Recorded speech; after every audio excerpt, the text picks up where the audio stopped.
कहते हैं कि वाहेगुरु की रज़ा कब, कहाँ और किस रूप में आपके सामने आकर खड़ी हो जाए, यह कोई नहीं जानता।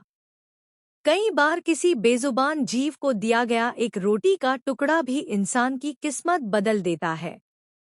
आज की यह साखी सिर्फ एक कहानी नहीं, बल्कि उस विश्वास की गवाही है जो पत्थरों में भी रब का दीदार करवा देता है। पुराने समय की बात है, जब लोगों के मन में सादगी और भगवान का डर बसता था। पंजाब के एक छोटे से गांव के बाहर एक कच्ची झोंपड़ी थी। उस झोंपड़ी की दीवारें भले ही मिट्टी की थी और छत पर पुरानी तिरपाल पड़ी थी, लेकिन उसमें एक वृद्ध महिला रहती थी, जिसका नाम था माई सुलक्खणी।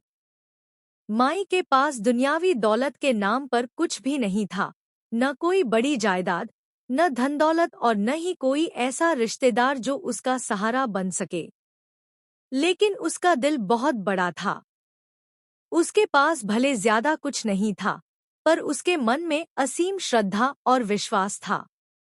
हर रोज अमृत वेले, जब सारी दुनिया गहरी नींद में सोई होती, माई सुलक्खणी उठती, स्नान करती और अपने घर के एक कोने में बैठकर वाहेगुरु के नाम में लीन हो जाती। वह हमेशा एक ही बात कहती, जिसके सिर पर वाहेगुरु का हाथ हो, उसे दुनिया के किसी और सहारे की जरूरत नहीं पड़ती। गांव के कुछ लोग उसकी हालत देखकर उसकी गरीबी पर तरस खाते, लेकिन कुछ लोग ऐसे भी थे जो उसका मजाक उड़ाते। वे कहते, माई, तू सारा दिन नाम जपती है, फिर भी तेरी गरीबी दूर नहीं हुई। अगर भगवान सचमुच तेरी सुनता होता, तो तू इतनी गरीब न होती। इतना नाम जपने से क्या मिलता है? माई सुलक्खणी यह बातें सुनकर भी कभी दुखी नहीं होती। वह हल्की सी मुस्कुराकर कहती, मेरा वाहेगुरु मेरी हर जरूरत जानता है।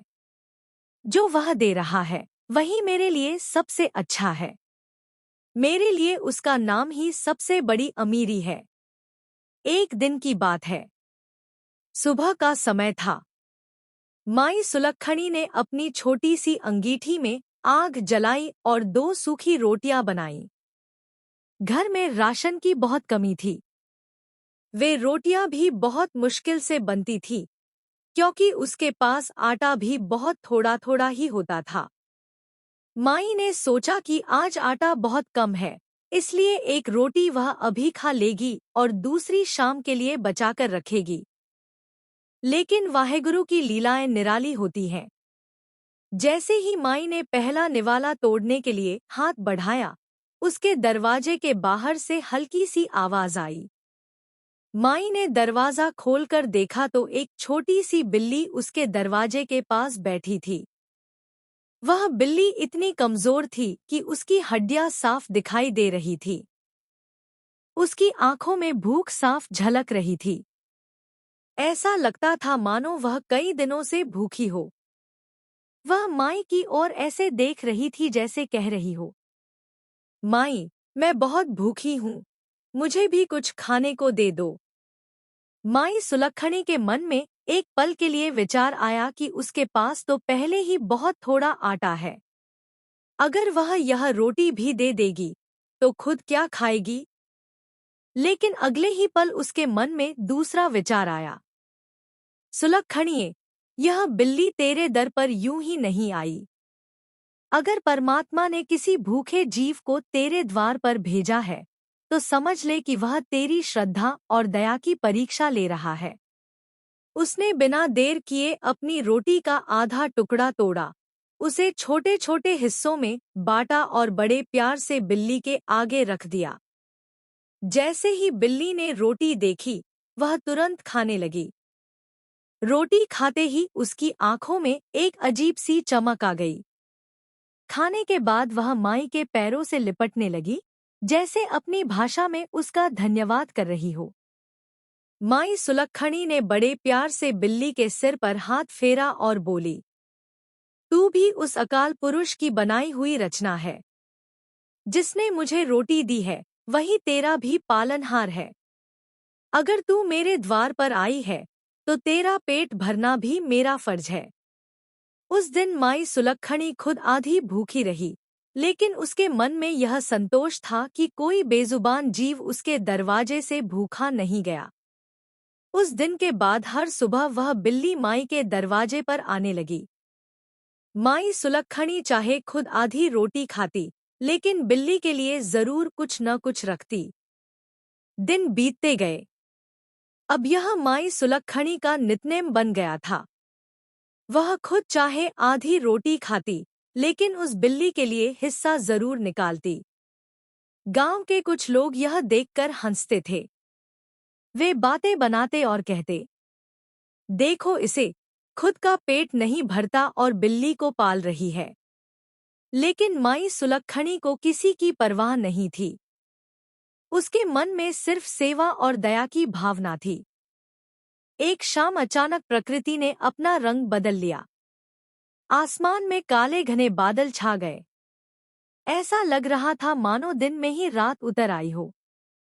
तेज आंधी चलने लगी और गांव के पुराने पेड़ इस तरह हिल रहे थे जैसे कोई बड़ी आफत आने वाली हो। माई सुलक्षणी अपनी झोंपड़ी के बाहर बैठी बादलों की ओर देख रही थी। तभी उसने देखा कि वही बिल्ली, जो रोज बड़े शांत स्वभाव से आती थी, आज बहुत घबराई हुई दौड़ती चली आ रही है। जैसे ही माई ने उसे देखा, उसका मन भी थोड़ा घबरा गया। बिल्ली आकर माई के पैरों से लिपट गई और अजीब सी आवाजें निकालने लगी, मानो वह कुछ कहना चाहती हो। माई ने बड़े प्यार से उसके सिर पर हाथ फेरा और कहा, क्या हुआ? आज तू इतनी घबराई हुई क्यों है? उस समय आसमान में बिजली चमक रही थी। तेज हवा के साथ मिट्टी उड़ रही थी। गांव के लोग अपने अपने घरों के दरवाजे बंद कर रहे थे। माई सुलक्षणी भी अपने घर के अंदर जाने के लिए उठी ही थी कि बिल्ली बार बार उसका पल्लू पकड़कर उसे बाहर की ओर खींचने लगी।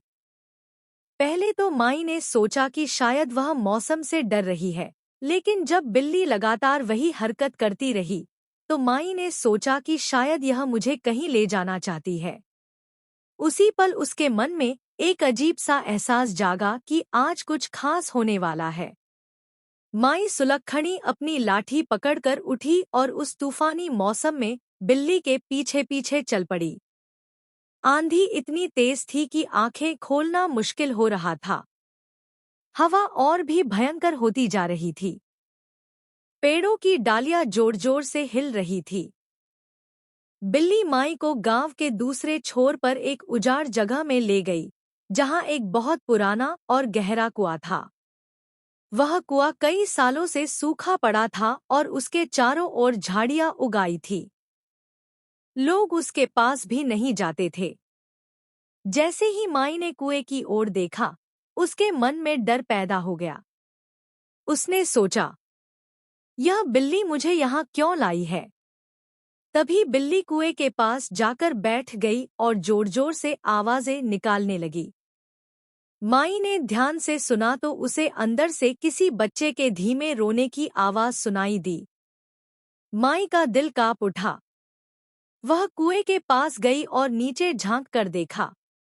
अंधेरा बहुत था, लेकिन बिजली की चमक में उसे एक छोटा सा बच्चा कुएं के अंदर गिरा हुआ दिखाई दिया।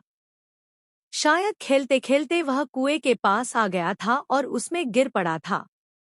माई समझ गई कि अगर यह बिल्ली उसे वहां न लाती, तो उस तूफानी रात में किसी को भी उस बच्चे के बारे में पता नहीं चलता और उसका बचना लगभग असंभव था।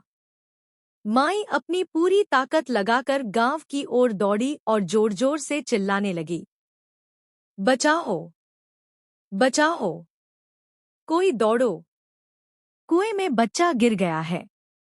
माई सुलक्षणी की आवाज सुनकर गांव वाले अपने घरों से बाहर निकल आए। जैसे ही उन्हें पता चला कि पुराने कुएं में बच्चा गिर गया है, पूरे गांव में हड़कंप मच गया। मशालें जलाई गईं, मोटी रस्सियां लाई गईं और गांव के जवानों ने बड़ी मेहनत के बाद उस मासूम बच्चे को सही सलामत बाहर निकाल लिया। बच्चा बहुत डरा हुआ था, लेकिन जीवित था। उसके माता पिता भी दौड़ते हुए वहां पहुंच गए।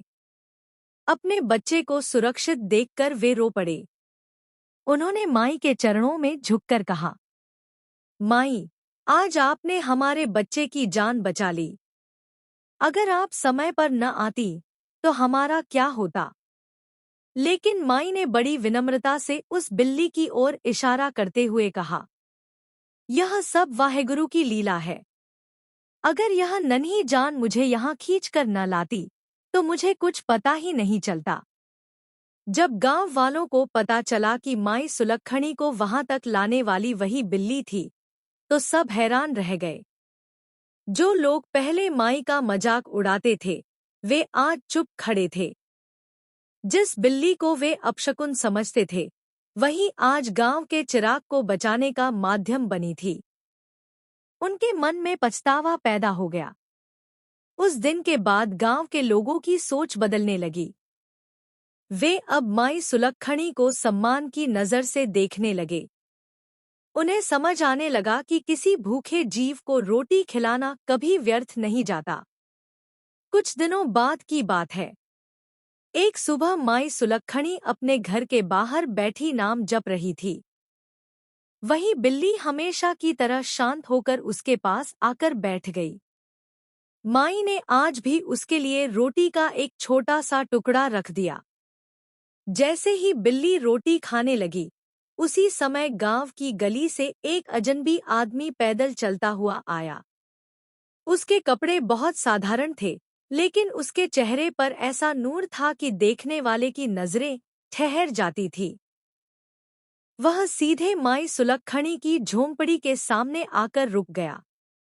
माई ने विनम्रता से पूछा, पुत्र, तुम कौन हो और यहाँ कैसे आए हो? वह आदमी हल्का सा मुस्कुराया और बोला, माई, मैं बहुत दूर से आया हूँ। मुझे यहाँ आने का हुक्म हुआ था। यह सुनकर माई हैरान रह गई। उसने मन ही मन सोचा कि यह व्यक्ति कौन है और इसे किसने भेजा है। माई ने देखा कि वह बिल्ली, जो आमतौर पर अजनबियों को देखकर भाग जाती थी, आज उस आदमी को ऐसे देख रही थी मानो उसे पहले से जानती हो। उस व्यक्ति ने अपने पास से एक छोटी सी पुरानी गठरी निकाली और माई के सामने रख दी। माई ने पूछा, पुत्र, इसमें क्या है? वह बोला, माई, यह तेरे सिदक और सेवा की कमाई है। जिसने तुझसे सेवा करवाई है उसी ने यह सब भेजा है। माई का मन और भी आश्चर्य से भर गया। उसने बिल्ली की ओर देखा जो अब भी शांत बैठी धीरे धीरे रोटी खा रही थी। माई सुलक्षणी की नजरें उस बिल्ली पर टिक गईं। उसके मन में एक अनोखा भाव जागा। वह सोचने लगी, यह कोई साधारण बिल्ली नहीं हो सकती। जिस दिन से यह मेरे घर आई है उस दिन से मेरे जीवन में अजीब अजीब घटनाएं घट रही हैं। वह अजनबी आदमी माई के सामने गया। लोग अब माई सुलक्षणी को केवल एक गरीब बूढ़ी औरत नहीं समझते थे बल्कि उसे वाहेगुरु की सच्ची भगत मानने लगे थे। वह अजनबी व्यक्ति माई के सामने बैठ गया। उसके चेहरे पर गहरी शांति थी। माई ने पूछा, पुत्र, सच सच बता, यह सब क्या हो रहा है? मैं तो सिर्फ एक गरीब माई हूँ। मैंने कोई बड़ी सेवा नहीं की। उसने शांत स्वर में कहा, माई, जिस दिन तूने पहली बार उस भूखी बिल्ली को रोटी खिलाई थी उस दिन तेरे मन में सच्ची दया और सेवा का भाव था। माई ध्यान से उसकी बातें सुन रही थी। उसके मन में वह दिन याद आने लगा जब उसने अपनी आधी रोटी तोड़कर बिल्ली को दी थी। उस दिन वह खुद भी भूखी रही थी लेकिन उसे कभी कोई पछतावा नहीं हुआ। वह व्यक्ति बोला, माई, तूने उस दिन अपनी आधी रोटी बिल्ली को नहीं दी थी बल्कि वाहेगुरु के दरबार में अपने हिस्से का प्रेम भेजा था। वही प्रेम आज तेरे द्वार पर लौट कर आया है। जब माई ने गठरी खोली तो उसकी आंखें आश्चर्य से फैल गईं। उसमें सोने की मोहरें थीं। माई घबरा गई और बोली, नहीं पुत्र, मैं यह नहीं ले सकती। मैंने तो सिर्फ एक रोटी खिलाई थी। उसके बदले मुझे ये मोहरें नहीं चाहिए। मेरा वाहेगुरु मुझे रूखी सूखी देकर भी खुश रखता है। उस व्यक्ति ने कहा, माई, ये मोहरें तेरी सेवा का फल है। यह उस सेवा को और बढ़ाने के लिए है जो तू कर रही है। जिसने तुझसे सेवा करवाई है, उसी ने यह सब भेजा है। फिर वह आगे बोला, माई, अपने आप को छोटा मत समझ। वाहेगुरु के दरबार में कोई भी सेवा छोटी नहीं होती। इस दुनिया का हर जीव उसी की रचना है। जब तू किसी भूखे जीव को रोटी खिलाती है, तब तू सिर्फ उसका पेट नहीं भरती, बल्कि अपने कर्मों का खजाना भरती है। यह सब सुनकर माई स्तब्ध रह गई।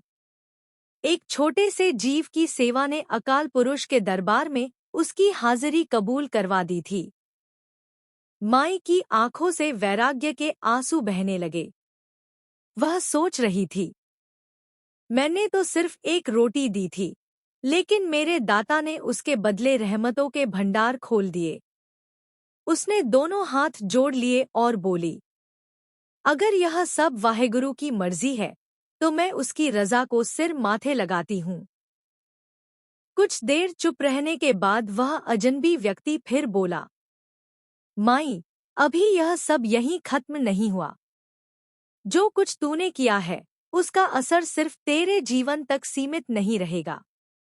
उसका असर पूरे गांव पर होगा। माई यह सुनकर हैरान रह गई। उसने पूछा, पूरे गांव पर? यह कैसे हो सकता है? वह व्यक्ति हल्का सा मुस्कुराया और बोला, माई, जब एक इंसान सच्चे दिल से दया और सेवा करता है, तो उसकी प्रेरणा दूसरों तक भी पहुंचती है। जिस दिन से तूने इस बिल्ली को रोटी खिलानी शुरू की है, उसी दिन से गांव के कई लोगों के मन में भी दया का भाव जागने लगा है। माई को याद आया कि पिछले कुछ दिनों से गांव के बच्चे भी कुत्तों और पक्षियों को दाना डालने लगे थे। पहले ऐसा कभी नहीं होता था। वह व्यक्ति बोला, माई, यह दुनिया कर्मों का मैदान है। इंसान जैसा बीज बोता है, वैसा ही फल पाता है। तूने दया का बीज बोया है, इसलिए अब उसका फल तुझे और तेरे आसपास के लोगों को मिलेगा। इतने में गांव के कुछ लोग वहां आ पहुंचे। उन्होंने देखा कि माई के सामने एक अजनबी व्यक्ति बैठा है और उसके पास एक गठरी भी रखी है। गांव के मुखिया ने पूछा, माई, यह कौन है और यह गठरी क्या है? माई ने सारी बात उन्हें बता दी, कैसे वह व्यक्ति आया, कैसे उसने गठरी दी और कैसे यह सब वाहेगुरु की कृपा से हुआ। यह सुनकर गांव वाले भी हैरान रह गए। उन्हें महसूस हुआ कि वह कोई साधारण इंसान नहीं था, क्योंकि उसके शब्दों में ऐसी शक्ति थी जो सीधे दिल को छू रही थी। उसी समय वह बिल्ली उठकर माई के पास आकर बैठ गई। माई ने प्यार से उसके सिर पर हाथ फेरा। मुखिया ने पहले कभी किसी बिल्ली को इतना शांत और समझदार नहीं देखा था। तभी वह अजनबी व्यक्ति खड़ा हुआ। उसने पहले माई की ओर देखा, फिर गांव वालों की ओर और कहा, याद रखना, जिस हृदय में दया नहीं, उसमें भगवान का वास नहीं हो सकता। यह बिल्ली सिर्फ एक जानवर नहीं थी, यह तुम सबकी परीक्षा थी। माई सुलक्षणी इस परीक्षा में सच्ची उतरी, क्योंकि इसने अपनी भूख से पहले दूसरे की भूख को महत्व दिया। यह सुनकर सबके मन में नए विचार जन्म लेने लगे। वे सोचने लगे कि शायद उन्होंने अपने जीवन में कई बार भूखे जीवों को अनदेखा किया होगा। तभी अचानक तेज हवा का झोंका आया। सबकी आंखें एक पल के लिए बंद हो गईं। जब उन्होंने दोबारा आंखें खोलीं, तो वे हैरान रह गए। वह अजनबी व्यक्ति वहां नहीं था। माई की झोंपड़ी के बाहर सिर्फ सोने की मोहरों वाली गठरी पड़ी थी और वह बिल्ली शांत होकर माई के चरणों में बैठी थी। माई सुलक्षणी के मन में विचार आया कि वह कोई साधारण मनुष्य नहीं था। यह सब वाहेगुरु की ऐसी लीला थी जिसे समझना आसान नहीं था। अब गांव वालों के मन में माई के लिए और भी अधिक सम्मान पैदा हो गया था। वे उसके पास आए और बोले, माई, हमें माफ कर दो। हमने तेरी गरीबी देखी, लेकिन तेरा बड़ा दिल नहीं देख पाए। आज हमें समझ आया है कि असली अमीरी सोने चांदी में नहीं, बल्कि नाम और दया में होती है। उस दिन के बाद गांव का स्वरूप ही बदल गया। माई सुलक्षणी ने उन मोहरों से अपने लिए कोई महल नहीं बनवाया। उसने वह सारी माया गांव की भलाई में लगा दी। गांव में एक साझा रसोई शुरू की गई, जहां कोई भी इंसान या जीव जंतु भूखा नहीं रहता था। पुराने कुएं की मरम्मत करवाई गई ताकि पूरे गांव को साफ पानी मिल सके। हर घर के बाहर पक्षियों के लिए दाना और जानवरों के लिए पानी के बर्तन रखे जाने लगे। जैसे जैसे लोगों के मन में जीव जंतुओं के प्रति प्रेम बढ़ा, वैसे वैसे प्रकृति भी मेहरबान हो गई। जो खेत कई वर्षों से सूखे की मार झेल रहे थे, वहां अब हरी भरी फसलें लहराने लगी। गांव से लड़ाई झगड़े और क्लेश समाप्त हो गए। हर कोई माई सुलक्षणी को अपनी मां मानने लगा। कहते हैं कि जब गांव पूरी तरह खुशहाल हो गया और हर इंसान के मन में दया बस गई, तो एक रात वह बिल्ली भी चुपचाप कहीं विलीन हो गई। लोगों का मानना था कि वह कोई साधारण बिल्ली नहीं थी, बल्कि ईश्वर द्वारा भेजी गई एक दिव्य आत्मा थी, जो केवल इंसानियत को जगाने आई थी। समय अपनी गति से चलता रहा। माई सुलक्षणी के गांव की पूरी तस्वीर बदल चुकी थी। वह छोटी सी कच्ची झोंपड़ी अब ऐसा स्थान बन गई थी, जहां हर जरूरतमंद को सहारा मिलता था। माई अब काफी वृद्ध हो चुकी थी, लेकिन उसके चेहरे का तेज पहले से भी अधिक बढ़ गया था। उसकी रसोई से आज भी हर रोज पहली रोटी किसी न किसी बेजुबान जीव के लिए ही निकलती थी। एक दिन अमृत वेले माई सुलक्षणी अपना नित्यनेम समाप्त करके उठी ही थी कि उसे महसूस हुआ, आज उसका अंतिम बुलावा आ गया है। उसने बड़े शांत भाव से अपने हाथ जोड़े और वाहेगुरु के शुक्राने में लीन हो गई। कहते हैं कि उसी समय पूरे गांव में एक अलौकिक प्रकाश फैल गया। जब माई सुलक्षणी ने अपनी आंखें बंद कीं, तो उसे वही नूरानी दरवेश और वह छोटी सी बिल्ली एक दिव्य रूप में अपने सामने खड़े दिखाई दिए। वह बिल्ली, जो अब चमकते हुए नूर जैसी लग रही थी, माई की ओर देखकर मुस्कुरा रही थी। माई के मुख से अंतिम शब्द निकले, तेरा किया मीठा लागे, हरि नाम पदार्थ नानक मांगे। और बड़ी सहजता से उसकी आत्मा अपने निज धाम को लौट गई। माई सुलक्षणी की यह साखी हमें 3 बड़े उपदेश देकर जाती है। पहला उपदेश, परमात्मा ने 84 लाख योनियां बनाई हैं और हर जीव में उसकी ज्योति है।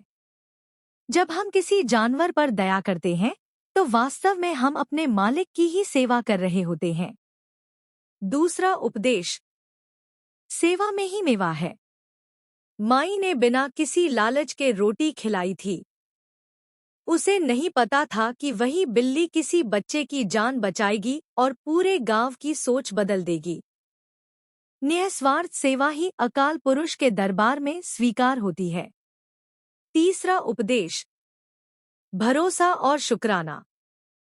हालात चाहे कितने भी कठिन क्यों न हो, कभी भी वाहेगुरु पर से विश्वास मत तोड़ो।